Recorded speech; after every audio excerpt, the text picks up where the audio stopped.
Chegou o momento de nós nos alimentarmos da palavra de Deus, encher o nosso coração com a graça de Deus que nos fala através da sua palavra, é o Bíblia no meu dia a dia. Hoje, Hebreus, capítulo 9. Pega a sua Bíblia, caderno, caneta na mão. O Bíblia no meu dia a dia está começando agora.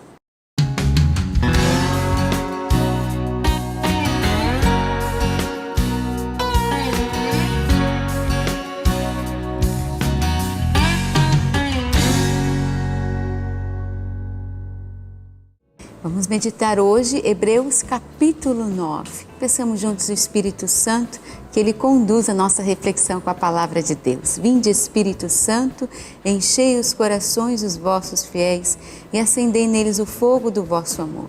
Enviai o vosso Espírito e tudo será criado e renovareis a face da terra. Oremos. Ó Deus, que instruíste os corações dos vossos fiéis com a luz do Espírito Santo, fazei que apreciemos retamente todas as coisas, segundo o mesmo Espírito, e gozemos sempre da sua consolação, por Cristo Senhor nosso.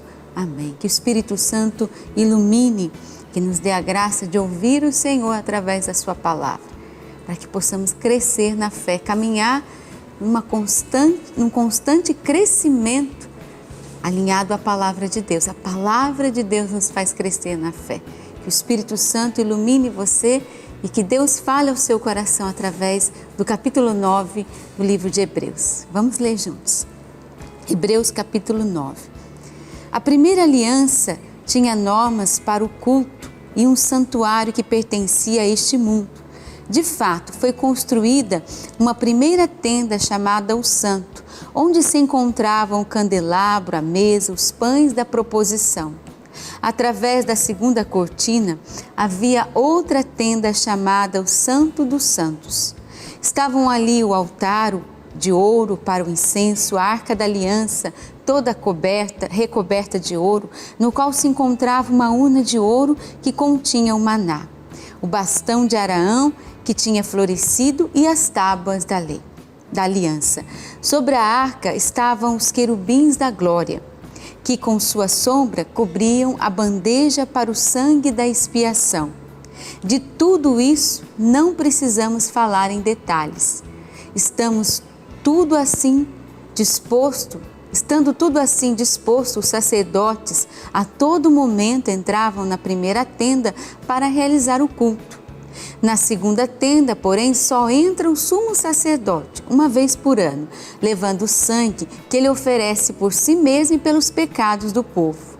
Deste modo, o Espírito Santo mostra que, enquanto existe a primeira tenda, o caminho para o santuário ainda não está aberto. Isso tem sentido simbólico para o tempo presente. As dádivas e os sacrifícios oferecidos são incapazes de tornar íntegra a consciência daqueles que o oferecem. Baseados em alimentos, bebidas e diferentes tipos de purificação com água, não passam de prescrições humanas, válidas até o momento de serem substituídas por algo melhor. Para a gente poder entender um pouquinho desse sacrifício do Antigo Testamento, vamos perguntar ao Padre Xavier por que esse sacrifício que nos narra o Antigo Testamento e hoje a carta aos Hebreus, ele não era capaz de nos salvar e também de nos purificar dos nossos pecados. É bom a gente refletir um pouquinho mais sobre isso. O Padre Xavier vai nos explicar.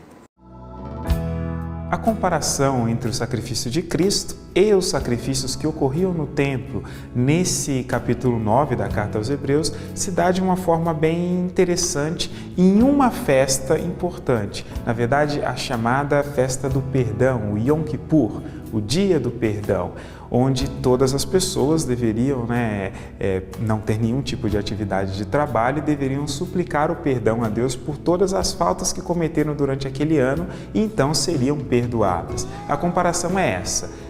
Essa festa do perdão que se repete todos os anos, esse Dia do Perdão, e por se repetir todos os anos está indicando que as pessoas continuam pecando, ou seja, esse perdão atinge somente as obras. Aquilo que foi feito diz respeito somente a apagar erros do passado.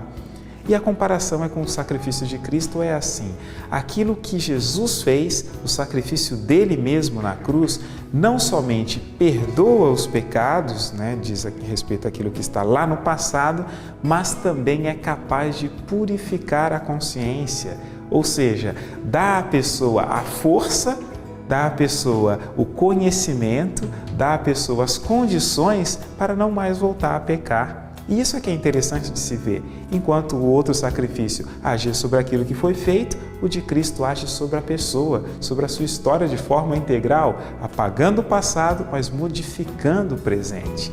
Então, é mais do que tomar um banho. Na verdade, é quase que introjetar alguma coisa em nós, introjetar algo novo em nós que é capaz de nos transformar. É quase uma vacina contra o pecado, desde que, obviamente, se siga aquilo que Ele mesmo propôs, Quer dizer, é preciso cooperar com a graça de Deus que age em nós, Porque a imperfeição humana, obviamente, fruto do pecado original, a inconstância, aquela confusão de vontade, tudo isso que existe, permanece. Mas o sacrifício de Cristo nos torna capazes de não sermos subjugados por isso. É essa a diferença. Realmente, Cristo veio para nos salvar. Ele sim deu a vida por nós e é Ele, através da sua redenção, da salvação que Ele nos trouxe, Ele sim é capaz de purificar os nossos pecados. Versículo 11, Cristo, porém, e diz aqui a palavra, veio como sumo sacerdote dos bens futuros.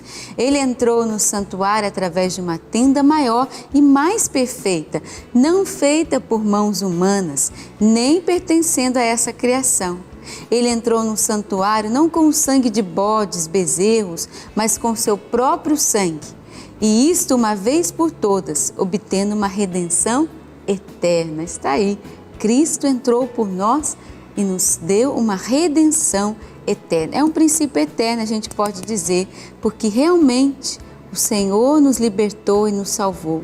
E o seu sangue foi capaz, a sua oferta, de uma redenção eterna, versículo 12. De fato, se o sangue de bodes, touros e cinza de novilhas espalhadas sobre os seres impuros os santificam, realizando a pureza ritual dos corpos, quanto mais o sangue de Cristo purificará a nossa consciência das obras mortas, para servirmos ao Deus vivo. Pois em virtude do Espírito eterno, Cristo se ofereceu a si mesmo e a Deus como vítima sem mancha. Versículo 15, por isso ele é o mediador de uma nova aliança. Pela sua morte, ele redimiu transgressões cometidas no decorrer da primeira aliança. Assim, aqueles que são chamados recebem a aliança eterna prometida. Ora, onde não há testamento, é preciso que seja constatada a morte de quem fez o testamento, pois um testamento só tem valor depois da morte. Não tem efeito nenhum enquanto ainda vive aquele que fez o testamento. Foi por isso que nem a primeira aliança foi inaugurada sem sangue. Na realidade, depois de anunciar a todo o povo todos os mandamentos conforme a lei, Moisés pegou uma vasilha com sangue de novilhos e bodes misturado com água, uma lã vermelha e um hisopo, e em seguida aspergiu primeiro o próprio livro e todo o povo, e disse: este é o sangue da aliança que Deus faz convosco. Do mesmo modo, aspergiu com sangue também a tenda e todos os objetos que serviam para o culto. E assim, segundo a lei, quase todas as coisas são purificadas com sangue, e sem derramamento de sangue não existe perdão. Portanto, as cópias das realidades celestes tinham de ser purificadas dessa maneira, mas as próprias realidades celestes devem ser purificadas com sacrifícios melhores. De fato, Cristo não entrou no santuário feito por mão humana, imitação do verdadeiro, mas no próprio céu, a fim de comparecer agora na presença de Deus em nosso favor. E não foi para se oferecer assim muitas vezes como sumo sacerdote a cada ano entra no santuário com sangue alheio? Porque se assim fosse, deveria ter sofrido muitas vezes desde a origem do mundo. Aliás, mas foi agora, na plenitude dos tempos, que de uma vez por todas ele se manifestou para destruir o pecado pela imolação de si mesmo. Aqui temos um princípio eterno que Deus se ofereceu de uma vez por todas, na plenitude dos tempos, por cada um de nós, manifestou para destruir o pecado. Versículo 27.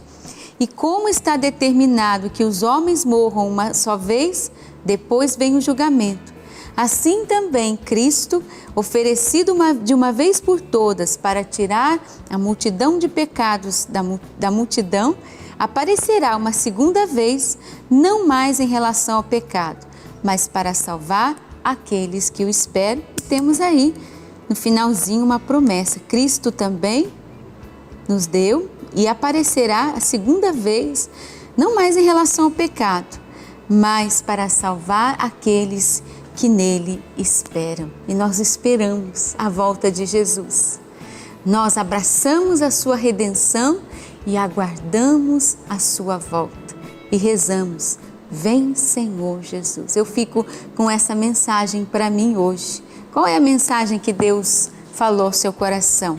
Leia de novo, reflita, escreva, anote no seu caderninho, faça as suas anotações e reze também. Para mim hoje Deus falou: eu aguardo a volta de Jesus. A palavra nos atesta e essa promessa eu quero viver. Que o Senhor nos dê a sua graça. Continue rezando com a Bíblia, porque eu também vou continuar aqui. Que Deus abençoe você. Até o próximo Bíblia no meu dia a dia.